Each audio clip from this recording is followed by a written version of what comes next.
Good evening, everyone, and welcome back to my channel.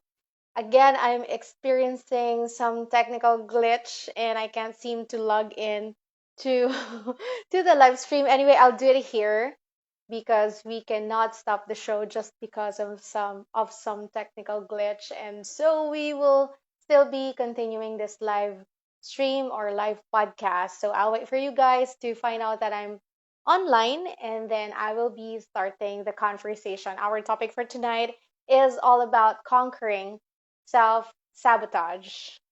So, yes, we will be waiting for you to pick up the signal or pick up the notification, and then let's start the conversation.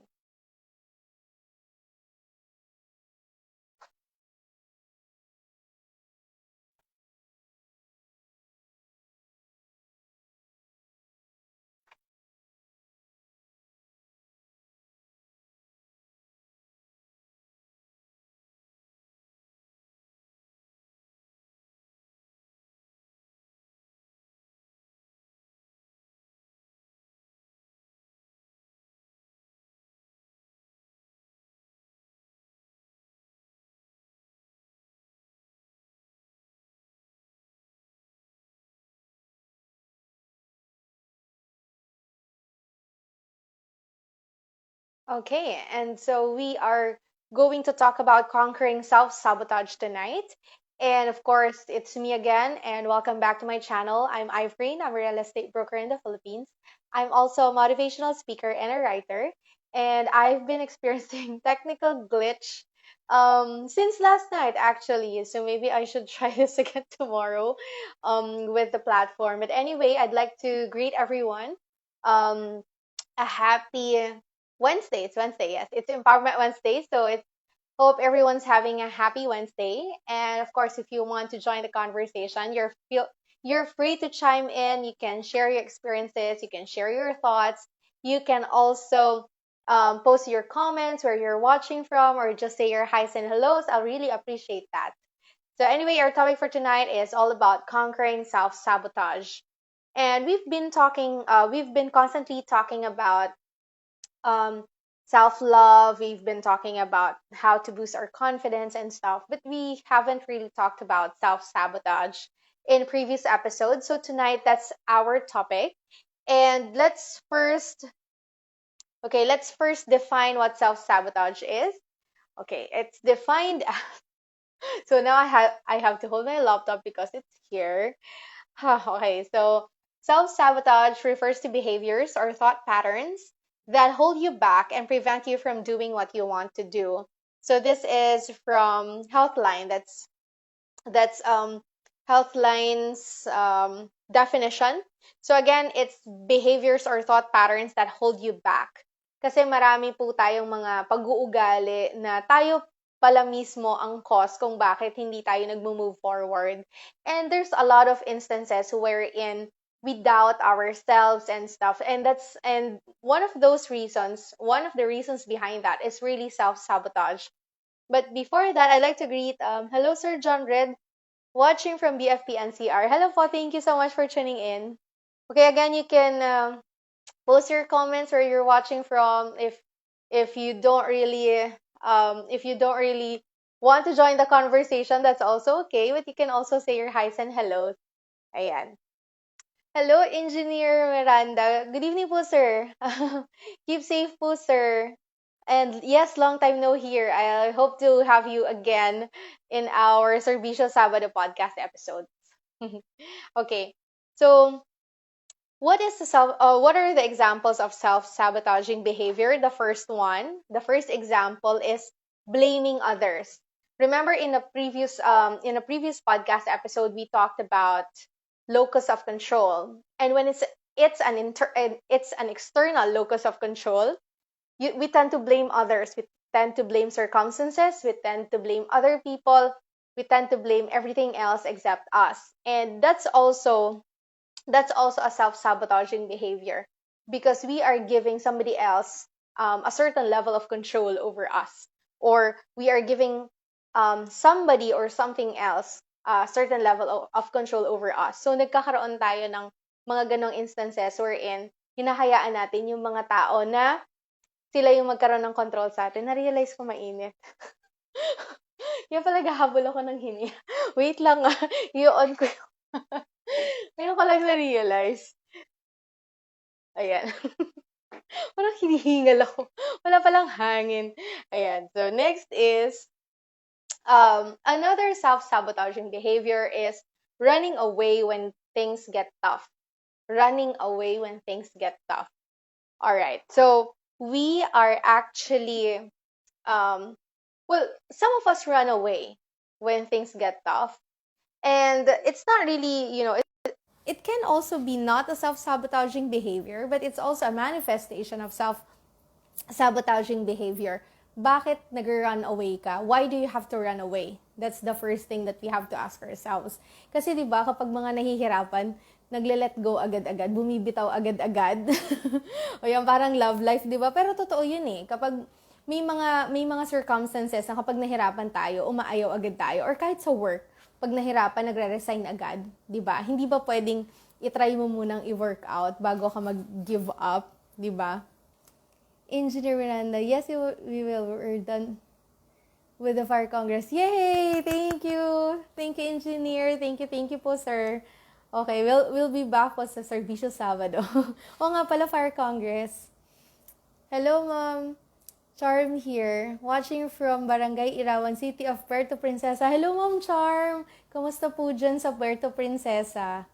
Feeling ko maganda pa rin yung Puerto Princesa. Parang hindi, may COVID cases po ba dyan sa Puerto Princesa? Parang I've never heard sa news.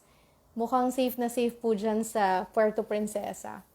Yeah, I've never been to Puerto Princesa, by the way. Pero may mga friends ako, ayan na, nakikita ko mga pictures. May mga friends ako dyan na nakarating na ng Puerto Princesa. Ayan, si Mom Charm is from Puerto Princesa. Okay, so going back, may mga tao na parang nagka-quit sila when things get tough.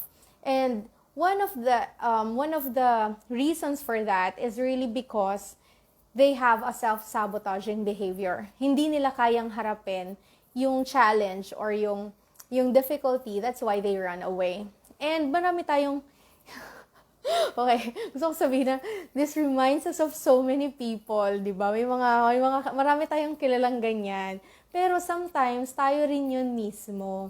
Nag-run away tayo kapag nahihirapan tayo. And again, it's also because, the fight or flight mode, 'di ba? Kapag na-stress ka, either you fight or you fly away. So that's why it's fight or flight mode. So kapag na-stress tayo, ganon. Pero also, it's a manifestation as well of self-sabotaging behavior. Another self-sabotaging behavior, although marami ang pwedeng kumontra sa sasabihin ko, pero this is also a self-sabotaging behavior. Okay, procrastination. Some people are saying that procrastination has, or some studies are saying that procrastination has a deeper reason bakit maraming tao nagpo-procrastinate. Pero may iba talaga na wala lang, tinatamad lang silang mag-function or wala lang silang gana mag-perform. But in some studies naman, yung procrastination, sinasabi nila na it can be a manifestation of another mental condition.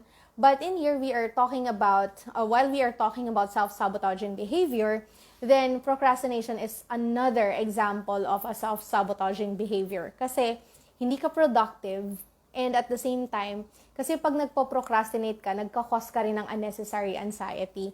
So, nakaka-sabotage yun ng sarili mo. That's why it's one of our examples of self-sabotaging behavior. Okay, ito naman yung pinaka-common. Next is doubting your own abilities. Okay? So when we are talking about self-sabotaging behavior, ito yung pinaka-common, yung wala kang tiwala sa sarili mo. Parang nilalait mo yung sarili mo. Ganyan. Kasi hindi ka ganito, hindi ka ganyan, hindi ka magaling, hindi ka kasing galing na ibang tao. So that's an example of doubting your own abilities as an example of self-sabotaging behavior. Okay, another manifestation of self-sabotage is harshly criticizing yourself.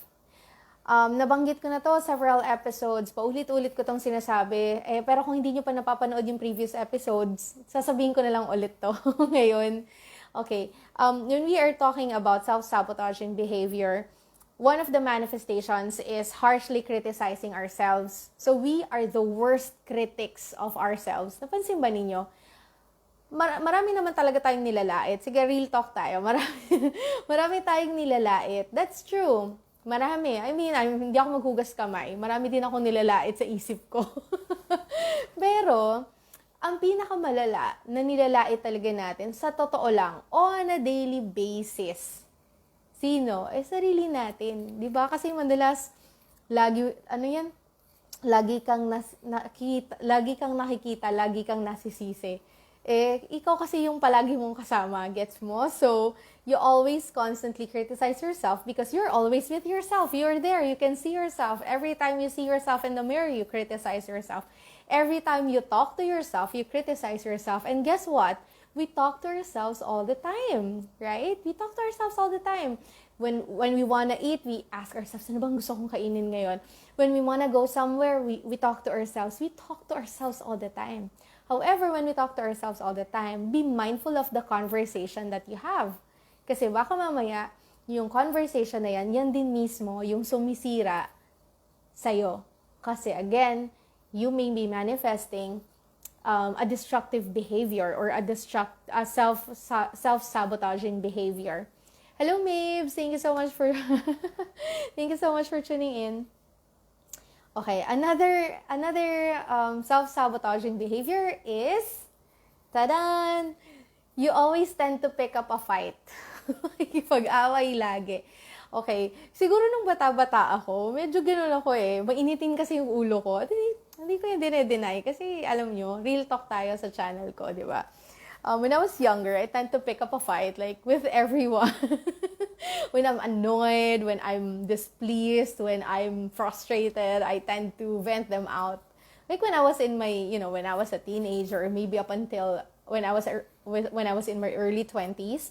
But when you grow older, you realize that you don't really have to fight with everyone. You don't really have to say a piece of your mind every single time. Because, whenever you're annoyed with anything, mas binibigyan mo ng power yung ibang tao kesa sa sarili mo. So ganon. So parang pag mabilis kang magalit sa ibang tao, ibig sabihin sila yung may power over you. So kung mainitin yung ulo mo, nanonood ka ngayon, mainitin ang ulo mo, sinasabi ko na to sa'yo. Pag mabilis uminit yung ulo mo, ibig sabihin hindi ikaw ang nagko-control sa sarili mo, kundi ibang tao. So that's why it's a part of a self-sabotaging behavior. If you tend to pick up a fight with everyone, lagi ka nakikipag-away, feeling mo lagi kang tama, well, baka dumating yung time na baka tamaan ka kasi nga lagi ka na lang nakikipag-away, di ba? So that's also a manifestation of a self-sabotaging behavior. And I'd like to greet Ma'am Cla. Thank you so much. Safe evening to you too. Hello, Ma'am Saavedra. Good evening po. Thank you so much for tuning in. Okay. Ito pa. Another example of a self-sabotaging behavior is you are petty. Okay, mababaw. And hindi ko sinasabing masama maging mababaw ha. Kasi ako mababaw ako, mabilis akong pasayahin, mabilis akong patawanin, mabilis akong pangitiin, mababaw akong tao. But when we say petty as a self-sabotaging behavior, kumbaga, kahit maliliit na bagay, pinapalaki mo. Okay? You are not letting the small things remain small. You try to fan a flame. Even if mababaw lang yung dahilan, parang pinapalaki mo lagi ang issue. So, ang nangyayari nagkakaroon ka ng unnecessary conflicts. And when you are causing unnecessary conflicts around you, yung mga tao, syempre na-stress sila, so ibabalik din yan sa'yo. Di ba nga sabi nila, whatever you throw away, it all goes back to you or it all comes back to you. So what are you throwing away?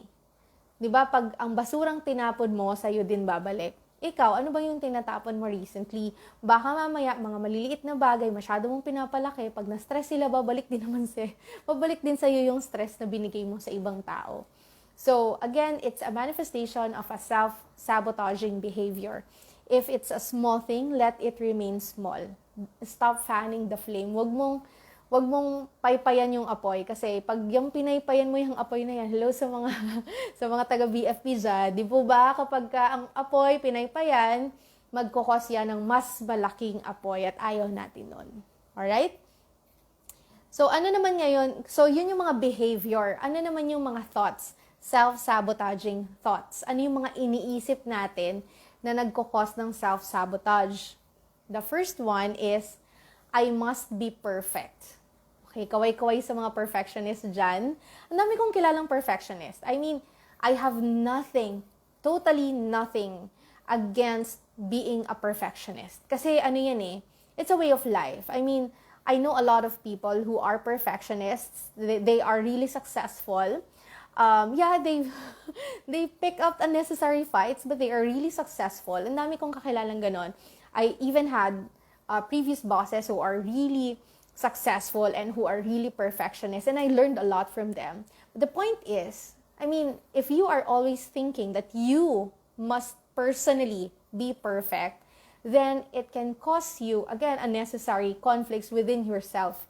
Kasi parang lagi mong pupunahin yung sarili mo. And, criticizing yourself is not always good. You can criticize yourself every once in a while, introspection, things like that. You try to find out more about yourself and correct your behavior. But if you constantly criticize yourself to the point of wanting to become perfect, then that becomes a problem. Kasi, mangyayari niyan, pati yung mga tao sa paligid mo, pe-pressurein mo na maging perfect. Okay? Pa-pressurein mo din sila para maging perfect. Kasi, yun yung ina-expect mo sa sarili mo. And again, eventually, it will cause unnecessary conflict na dapat hindi nag-exist in the first place if you did not have a self-sabotaging thought. Engineer Miran, nice composure, simple without makeup, natural. Thank you, sir. Actually, na-conscious nga po ako, medyo, kasi feeling ko, chubby ako sa anggulong to. Joke lang. Pero thank you po, thank you. O, di ba? Kakasabi ko pa lang, I must be perfect. Pero sabi ni sir, di ba, na-appreciate niya even without makeup. Ganun talaga, di ba? You really have to appreciate it. And sometimes, ang masaya kasi may mga ibang tao nakaka-appreciate sa iyo. So you don't really have to be perfect all the time. Okay? Another self-sabotaging thoughts. Okay? Naalala ko nung earlier years ko, nauso yung emo. Ayun yun, yung may eyeliner na super dark and then dark black yung nails, naka-black. So, it was an era. So, ang tawag sa kanila, emo. So, meron silang sobrang parang, ano ba tawag doon? Sad or medyo, ano ba tawag? Nakalimutan ko yung pinaka-term. So, medyo sad yung dating nila, ganyan. Lagi silang malungkot, parang lagi silang may pinagdadaanan. Kaya nga may tinatawag na, ba't nagdadrama ka, nag-emo ka na naman. It came from that era where emo was actually a thing. So, parang mga kagaya ng retro, nagkaroon din ng emo na era. Okay, so, kapag nag-emo ka, ang isa sa mga sinasabi ng nag-emote, okay, sa mga older and younger generation, kasi sa hindi ko ka-generation, baka hindi nyo na mag-gets yung emo. Kasi, again, it was a phase, no? So, kapag ka nag-i-emo ka or nag-emote ka, sinasabi mo, wala kasing nagmamahal sa akin, lalo na sa mga single o kaya sa mga taong nasa relationship. Pero, yung feeling nila hindi na sila mahal. Ayan, that's a self-sabotaging thoughts. Isa lang pala. So, that's a self-sabotaging thought. Hindi mo dapat iniisip na walang nagmamahal sa'yo. Kasi akala mo lang wala, pero meron. Merong nagmamahal sa'yo. It's really just a matter of, sometimes people don't express it to you. Sometimes you're too blind to see it, but there's always a person who loves you. And if you're not religious, I'll say this from a perspective of someone who's really spiritual, there's someone up there who really loves you.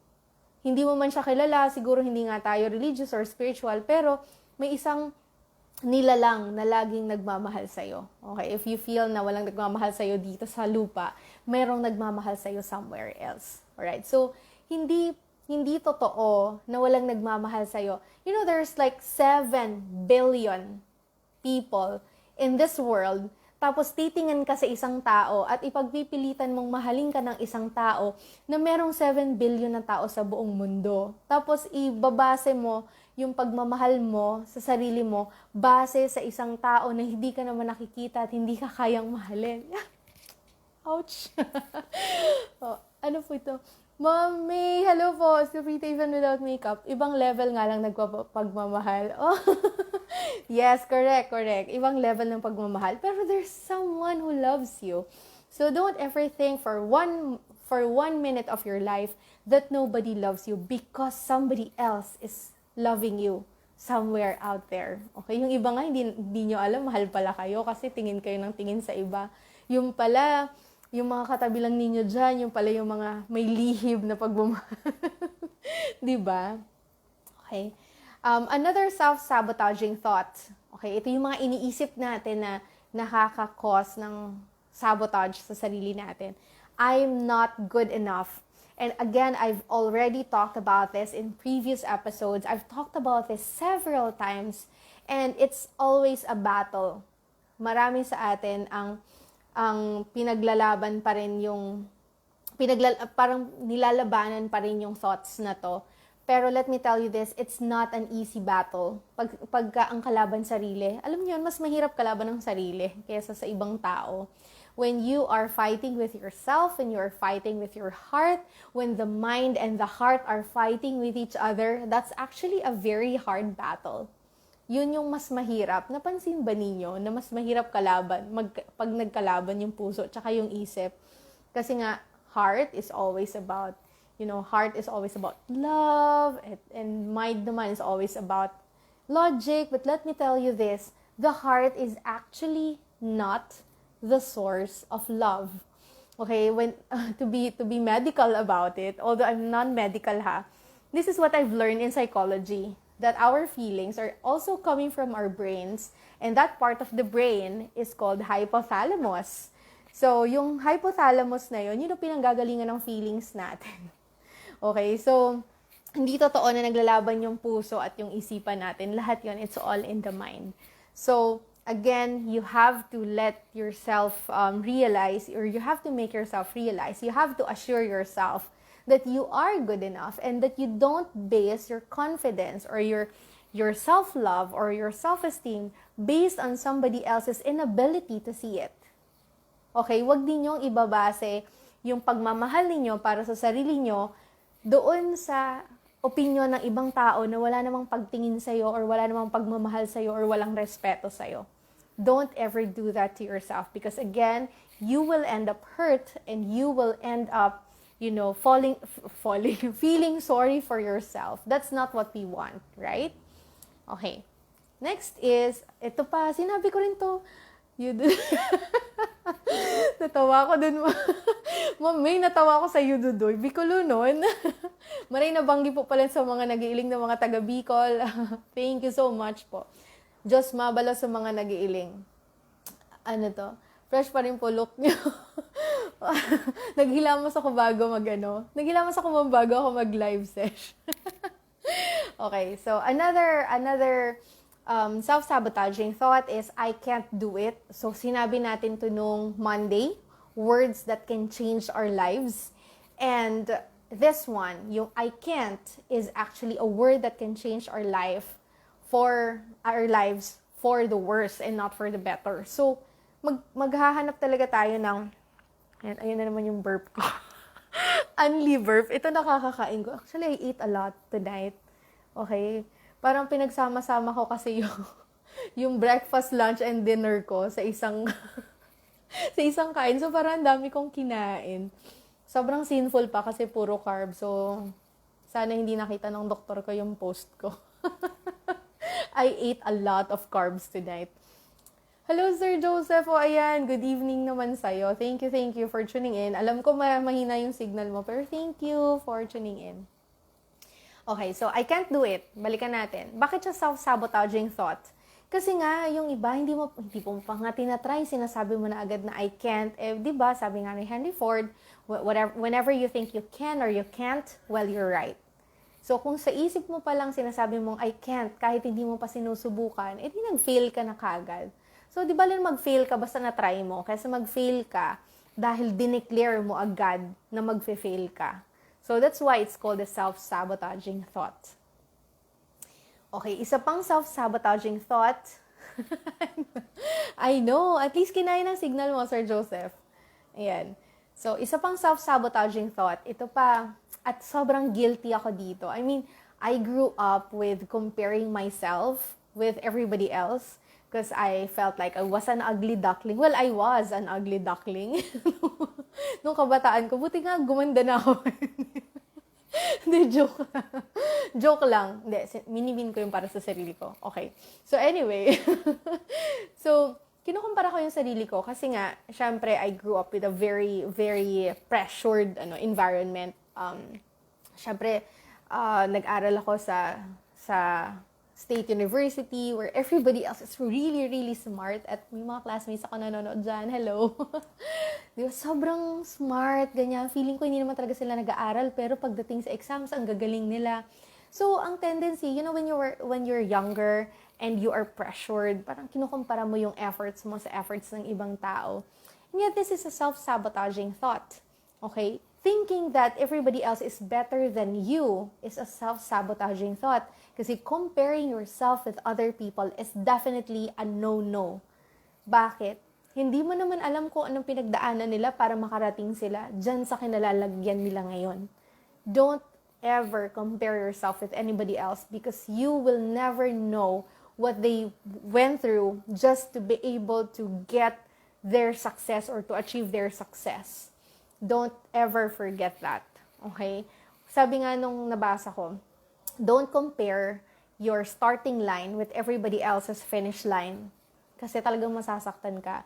Because again, we don't need to compare ourselves with everybody else. We have our own battles to fight. We have our own paths to walk. And also, if you ever want to compare yourself with anyone, compare yourself with yourself. Yun.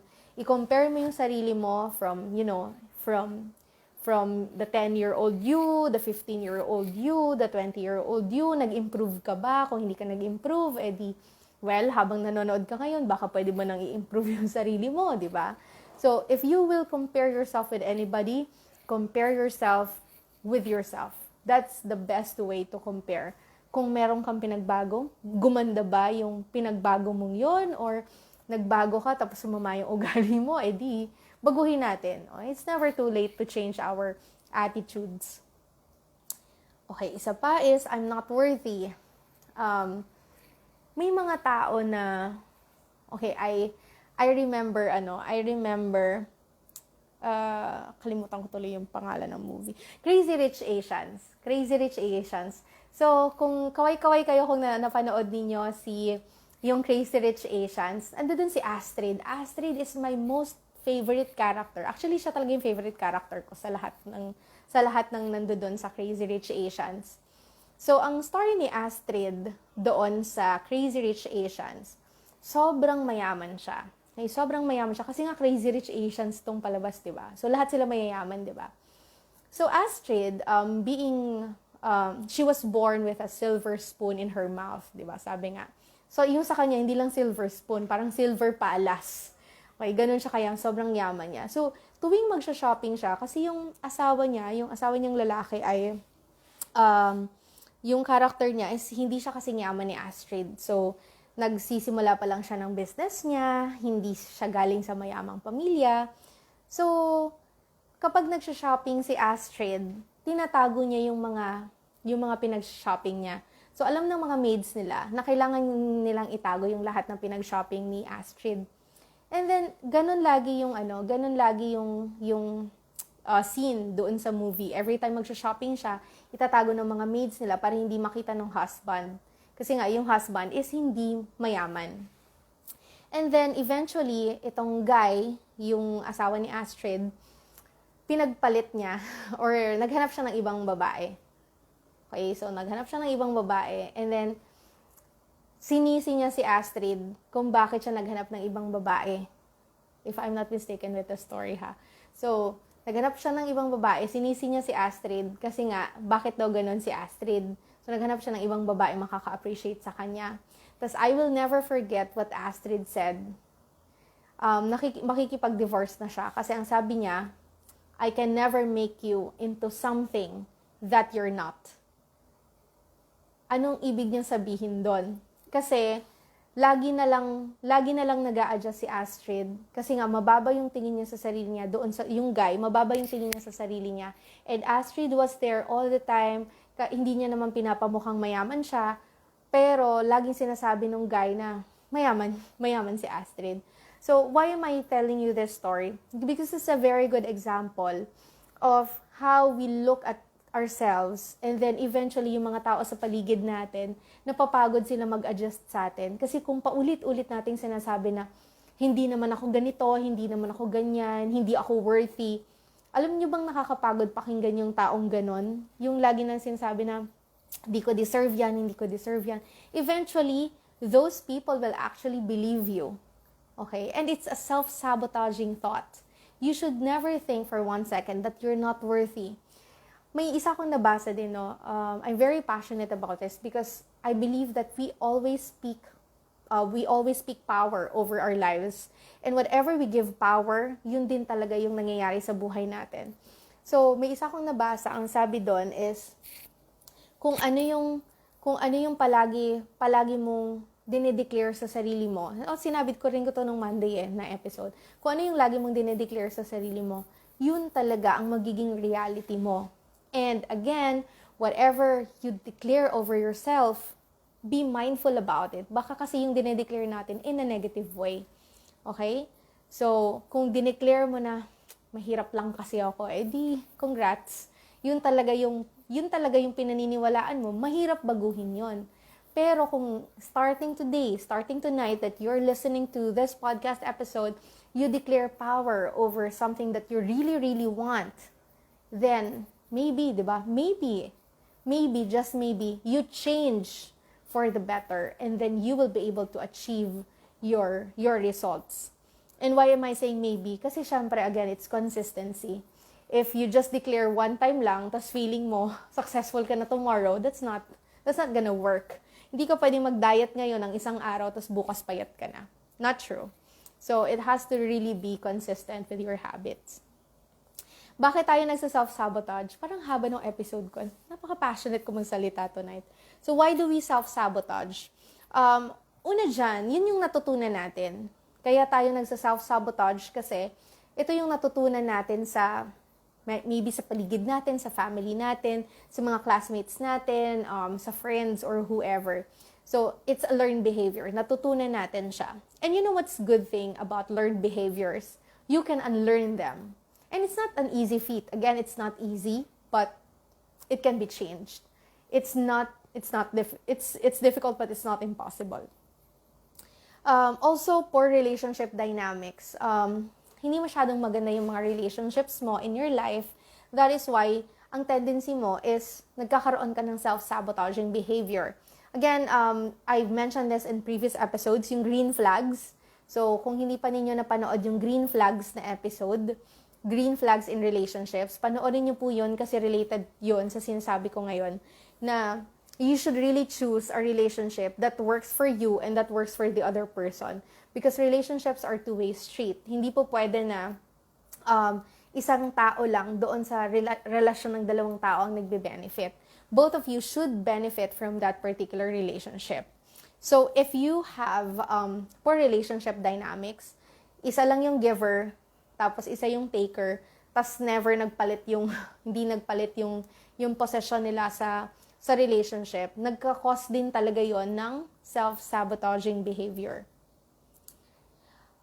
Another reason why we have this self-sabotaging behaviors and thoughts is because we are coming from a place of low self-worth. Hindi natin masyadong pinapahalagahan yung sarili natin. And let me remind you all over again, if you are new to this podcast episode, or if you have been constantly watching the podcast episode, that's good. That's great, actually. But if this is your first time, let me also remind you this. Let me tell you this, that you are worthy of whatever it is that you want to have or whatever it is that you want to become. Don't rely on other people to give you that self-worth kasi sa'yo manggagaling yung self-worth na yun, hindi sa ibang tao. So, low self-worth is actually a cause. It's actually one of the reasons why we are engaging in self-sabotaging behavior. Sometimes we engage in relationships feeling that we will be complete if we engage in that relationship. Kaya napapaniwala sa palabas na yun. Marketing lang yun. Yung, ano ba yun? You make me complete ba?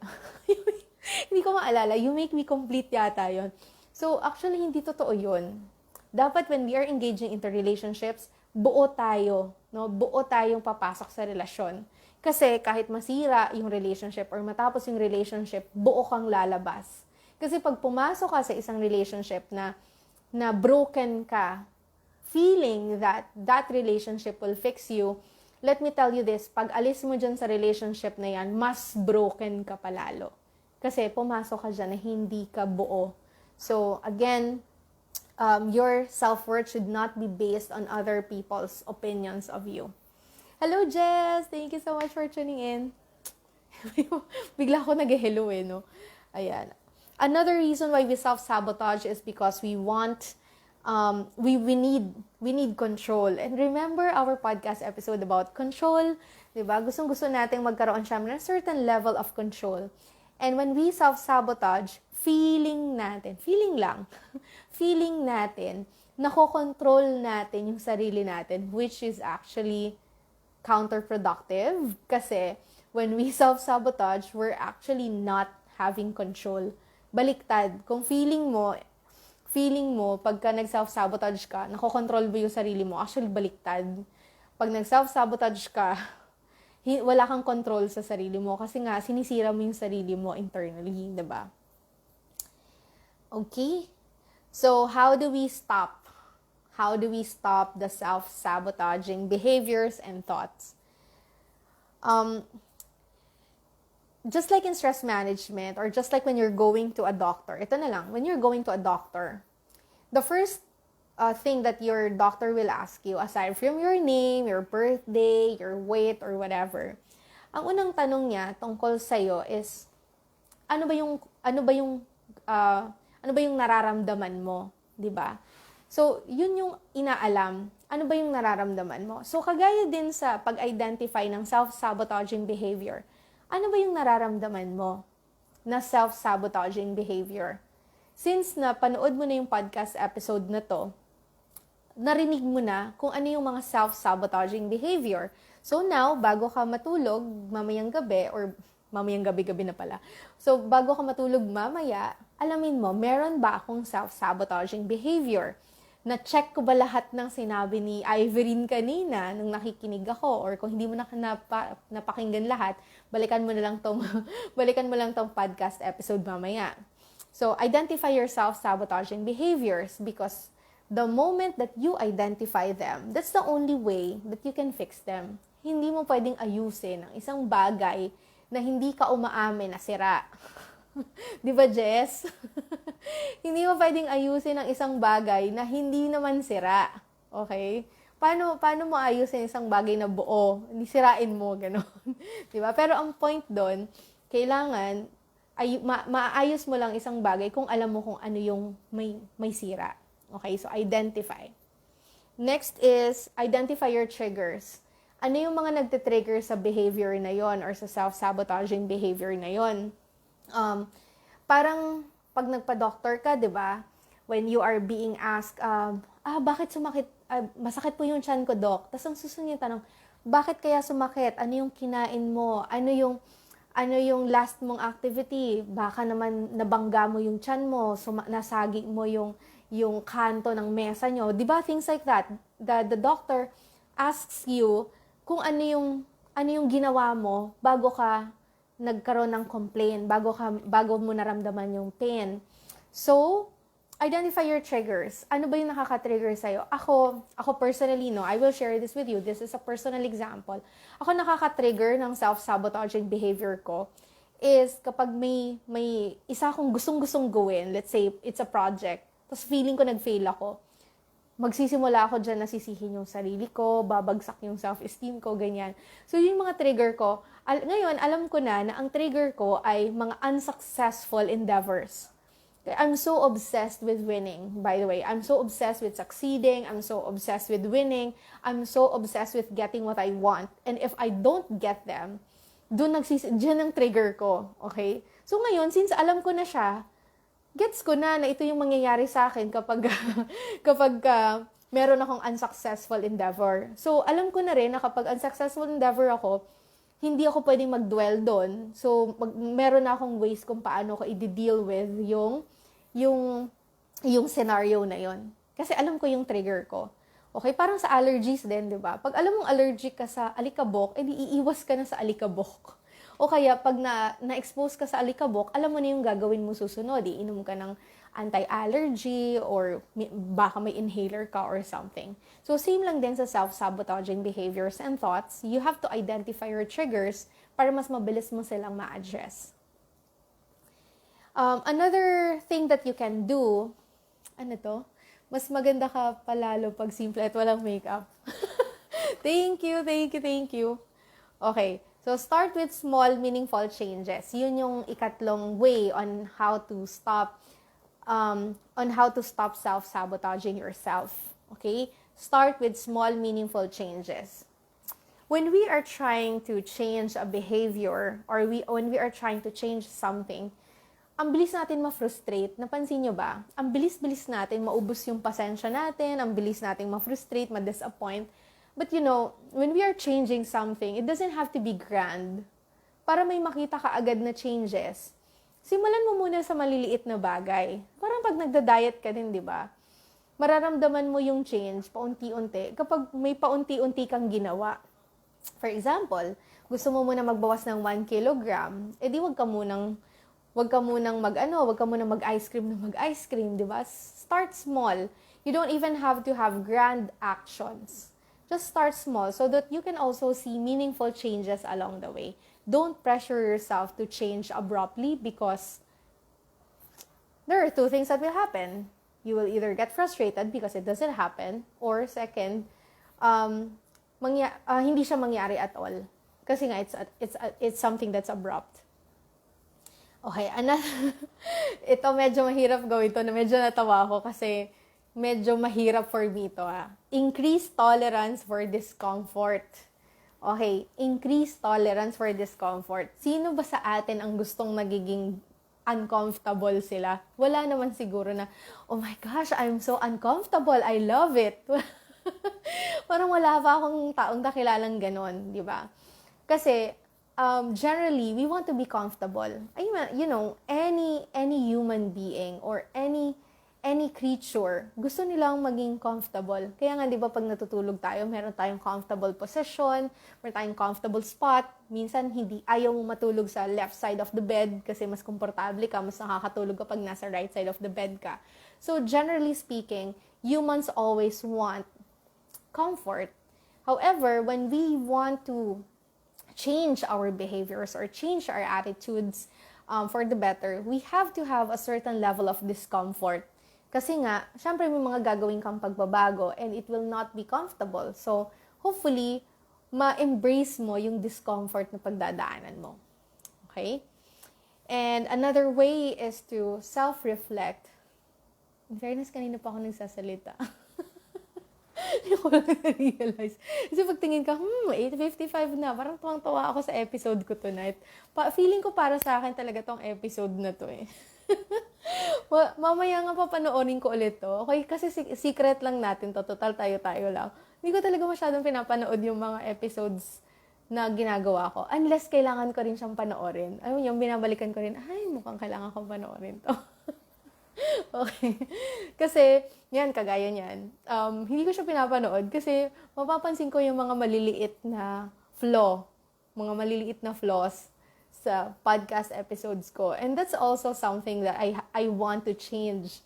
Kasi syempre, since this is live, hindi mo talaga maiiwasan na may glitch. Minsan hindi marinig yung audio o minsan kagaya niyan, sobrang bilog na bilog yung mukha ko. Kaya ayokong panoorin. But remember, We have to change our behavior. So we cannot be perfectionists all the time. Pwede siguro sa maliliit na bagay, pero generally, we have to stop that. Okay. But again, no judgments. Kung perfectionist ka and it's working out fine for you, great. Okay, wala tayong judgments about that. Okay. Another way to stop self-sabotaging is self-reflect.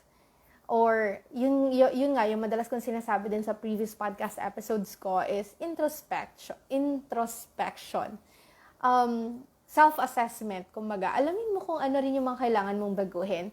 And, stop telling yourself that you're old, na wala ka nang pwedeng baguhin kasi matanda ka na, ganyan. Ako, sinabi ko na rin yan ng 20s ako. Pero marami pa rin nagbago. Because remember, naalala ko yung sino nga ba yung sa podcast episode natin, yung nagsabi na, the only permanent thing in this world is change. So we have to, tama, si Ray, si Architect Ramon Abiera, diba, lagi niyang sinasabi na mag-adapt tayo. We have to adapt, so we have to change. We really have to change. And the only way we can change is, because of this episode, sasabihin ko sa inyo, the only way we can change something for the better is really self-reflection. Alamin natin kung ano yung mga kailangan nating baguhin.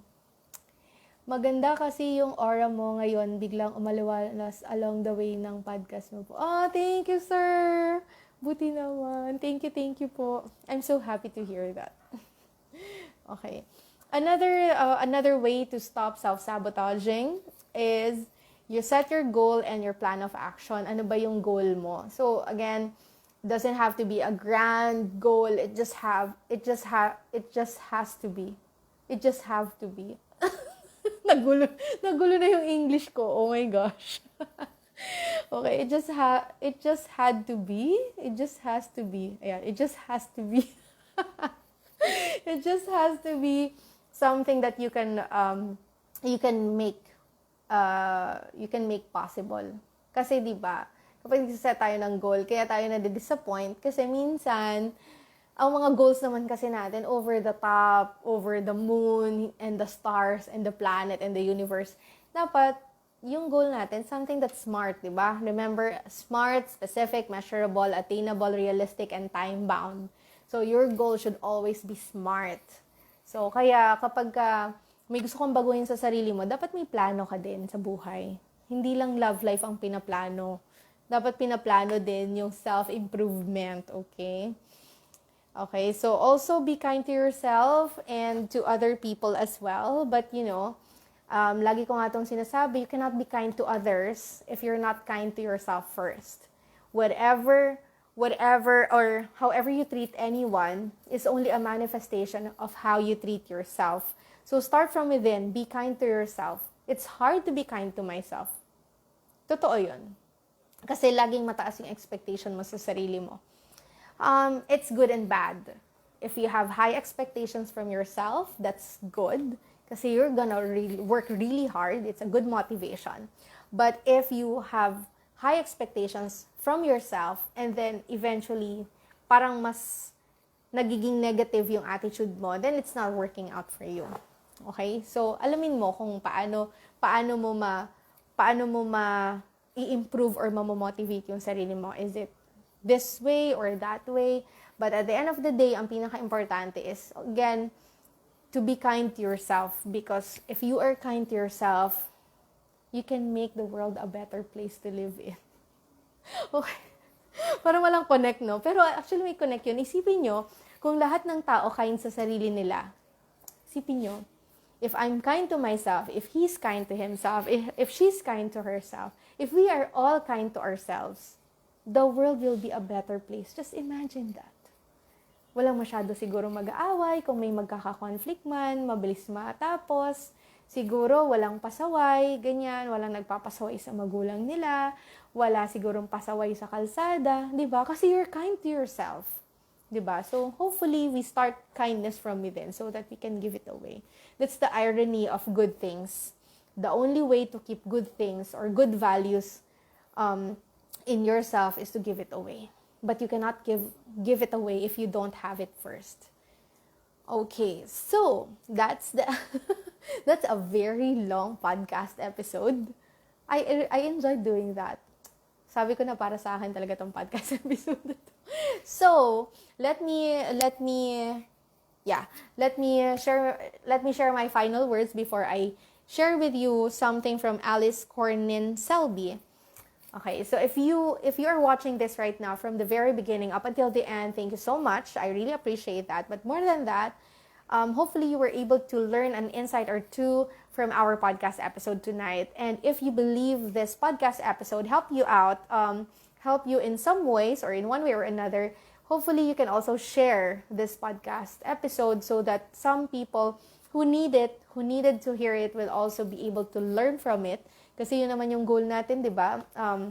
Matuto tayo at kapag natutunan na natin, pwede nating i-share sa iba. Ayan. So that's also the reason why I'm doing this. Kasi yung mga natutunan ko personally and from mentors, sinashare ko din dito kasi the only way to keep knowledge is to give it away. Hindi ako pwedeng mategi bombs nang hindi ko sinashare yung mga knowledge ko. Kasi, it's something that I also learned from people. So, let's share whatever we can share. Sense of responsibility, sense of belonging, sense of respect. Oh, that's nice. I love it. Thank you po, Engineer Miranda. And to conclude this conversation tonight, let me share with you something from Alice Cornyn Selby. Self-sabotage is when we say we want something and then go about making sure it doesn't happen. So, hopefully, we don't engage in self-sabotage, and just in case we do, please go back to this podcast episode and learn a thing or two from the things that I have mentioned. Thank you, everyone. It's been a pleasure being with you guys again tonight, and join the conversation again tomorrow for another episode. The podcast sessions always start at 8 p.m. Nalilate lang ng konti dahil sa technical glitch. Thank you, everyone. Stay safe, stay healthy, and God bless you all. This is IVYREENE, and I'll see you again tomorrow. Bye!